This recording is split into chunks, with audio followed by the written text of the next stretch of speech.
And now it's or grand finale. Well, I thought it might be helpful for all of us if there are any questions regarding the class or regarding life as a singer or about how to keep a dog or how to, all different things of advice you might have to want. Or is there anything particularly someone of you wanted to ask? I have a Yes. question. Yes, please. Well, as we all know, you're a really great singer. I wanted to know how did you start to think about vocal coaching, about teaching to sing? It's just really interesting because I believe that not all good singers are good teachers, but you are. So, what's the secret? You're too kind. I always think that when you actually, that was something I told you about my first teacher in Munich. She made us aware of listening to other singers and to analyze it. And it's something I felt very insecure in the beginning, but also it helped me from very young, early stage to listen to singers and to appreciate what they can do. Very often we singers, we always want to listen to actually when another singer does something wrong. And it's very easy to talk badly about other singers, and particularly in cafeterias and places like that in music colleges where all the singers sit together in one corner.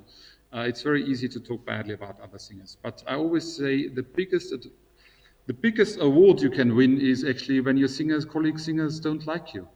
I think then you are very, very good, because very often I think there are singers in this world, very famous ones, and they are very vulnerable and they do a lot of wrong things as taught in music colleges, but they are very often the world leading singers. And there is something that when you give a lot of individuality of yourself into singing, that people like you or dislike you, but you always divide opinions. And I think very often these singers are exactly the ones where other singer colleagues don't like them. But in the end, your singer colleagues, in the end, your coaches are normally not the ones who pay tickets to come to see you perform. These are the people who are in the audience, who are very often not musicians, but are drawn to music making and to share emotions and music. So coming back to the point you asked me, it was a little bit of an excursion now. I think it's very important as a young singer to listen to other singers and to enjoy and sometimes be not critical at all. And really, that's also something someone has to learn, to go to performances and just listen and enjoy it and not always analyze it. On the other hand, also when you analyze, really try to be constructive, see things, and think for yourself what should be changed or what could be advised to a singer to change things. I think it's a learning curve everyone can do himself, herself, for a long time until you really start teaching. And then with teaching, in the beginning you also make mistakes, but I think as a teacher you also have to admit towards a student if you are at a dead end street that you try a different thing, and you're honest and say, I think this exercise doesn't work, because very often things are not working for everyone. You have to be individually adapted to people, and I think that's very important, that you're honest and say, what I told you, maybe it's not working out, let's try something else. Okay, thank Because you. then also you can learn more from that. Anyone else? Daniel, you look like you have a question. Yeah, I have. Okay. I know that today opera singing is on the top. We have too much singers, if it's correctly. How do you think, is there a place for new voices today?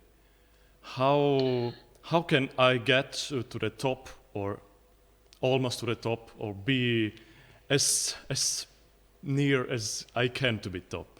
Maybe you have some tips how to develop. We all want to go to the top now.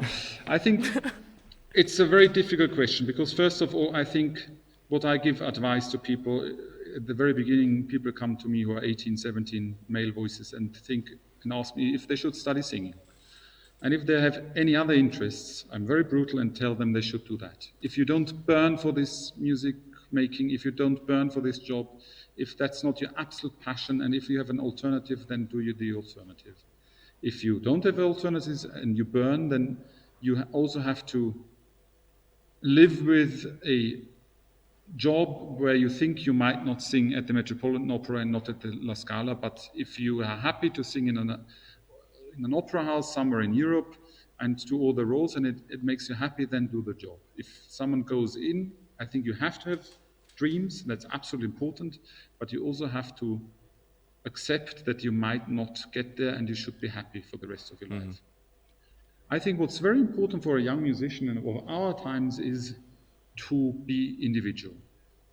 There's too many recordings around. We listen to all these recordings. We try to imitate people. Don't do that. Find your own way. Find your own repertoire. Don't do Conte aria. You do that while studying. But when you audition, find your own niche where you become known, where you get your work, and from there you start to spread out. But don't go to an audition with all the arias which all the other 50 baritones in the queue are also singing. It's the most awful experience when you do all these auditions. You know, these directors are sitting in the big opera house, they look and read newspapers and go through their work, and then you sing the Count's aria of 5 minutes, and they are not interested in that, and then suddenly 2 bars before the high F sharp in the end, all the heads are going up and look at you for 2 seconds, and then the heads go down. It's not a nice experience very often. Obviously, there are other people and they're very nice, but often it's not a nice experience. So come to present yourself with repertoire which you think you present yourself best, and not because you have to sing it. If there are 1 or 2 arias which are famous, very good. They often want to hear Mozart aria or whatever, but also come with some strange random repertoire. Often they might not want to listen, but very often they want to listen exactly that. And then they see something in you which they would put you and they would cast you for a random opera. And I think that's very often an easier way than being compared to all the others. So find your own way. If you love song, try to do song recitals. If you do Baroque music, do Baroque music. If you do contemporary music, try to do contemporary music and find your own little niche. Try always also in repertoire, when you put programs together, try always to do a little bit tiny different. Because then also labels or managers are getting actually interested in you. The time that you perform only this cycle and this cycle and this cycle afterwards, it's still possible, but try to program different things, try to be open, try to meet a lot of people, try to perform as much as you can, also for no money, for little money. When I moved to the UK, I performed in every little village for some music society for £80. But I tried out all my repertoire. I was able to fail often. I sang repertoire which was not suitable. This is not possible when you get higher up the step ladder. People judge you. You can't really blame. You can't sing repertoire which is on the edge. You can't try things out. You really have to do that very, very early in your career. And you're in this age where you try out a lot, sing a lot, try to perform everywhere for no money, family, birthday parties. It's the best lesson you can learn. Thank you very much. Anyone else? Yes, I have a question. Benjamin, how do you think, what role suits for us, like, best, like, for us as a person? How do you think? For me, for Daniel, for Victoria, for Ilse? Well, to be very honest, I'm not the biggest opera person to ask to. I do opera from time to time, but not a lot. So my thing is really more song recitals, orchestral songs, orchestral work, and then maybe Mozart. So particularly for your repertoire, it's not my repertoire at all. And I think there are other people who are better in advising you what to sing.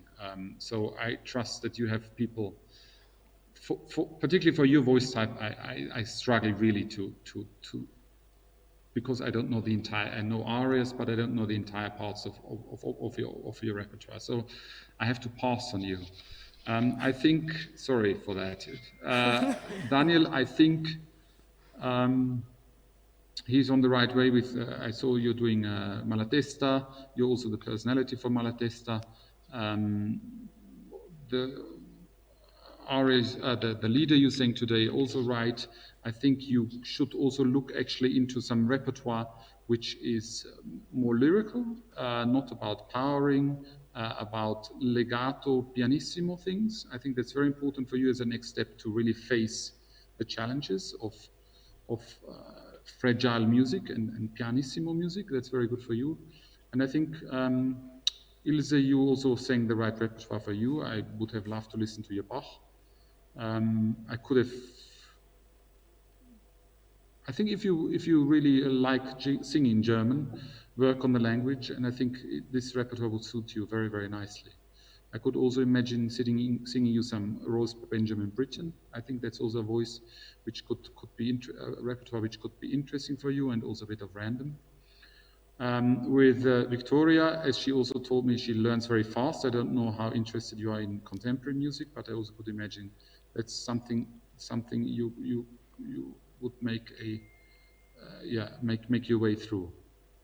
So yeah, but you're all very young, more or less, I think. So I'm sorry that for you, Sniedze, I was not really able to answer your question, but I'm honest to say that this is not my repertoire. I'm sorry. But anyway, thank you. Welcome. Anyone else? All good? I have one question. Yes. One more. What do you think about vocal warm-ups? I mean, not exercises, but the warm-ups. Yeah. Do you practice them?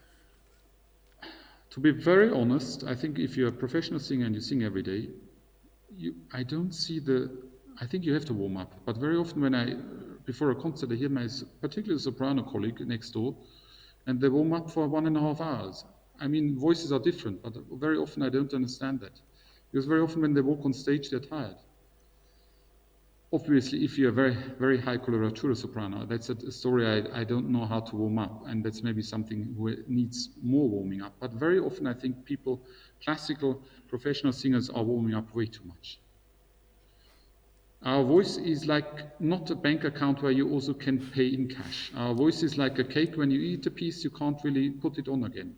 It's a voice we have once, and we have to be very careful with it and household with it. And every time we rehearse and so on, if we do it right way, then it's fine. But often when we hurt our voice or we sing too much, it can be a damage which is not to fix anymore sometimes. So, and we would like to have long careers, so we have to be careful also how much we sing. I'm very much convinced by that.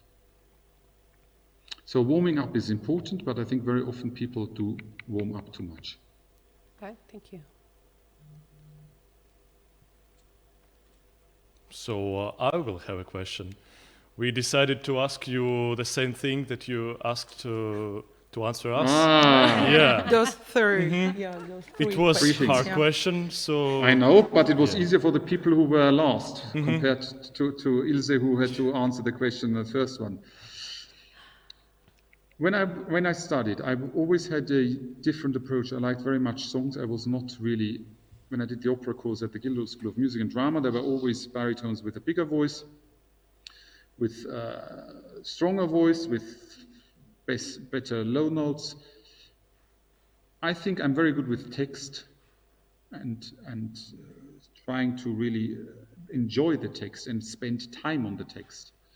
I think I'm a very natural singer. When I sing, I think that's something which is not big arty-farty, which other people might think doesn't have so much glamour effect, but that's something I see as a strength. And I think I'm very good with connecting with people on stage and off stage, and try to see individually when or try to find out who this person is as a student, or sometimes you talk to a student this way and to another student another way, and you see it's a dead-end street how you talk to the student. So you try from another angle to achieve the same thing, but through another.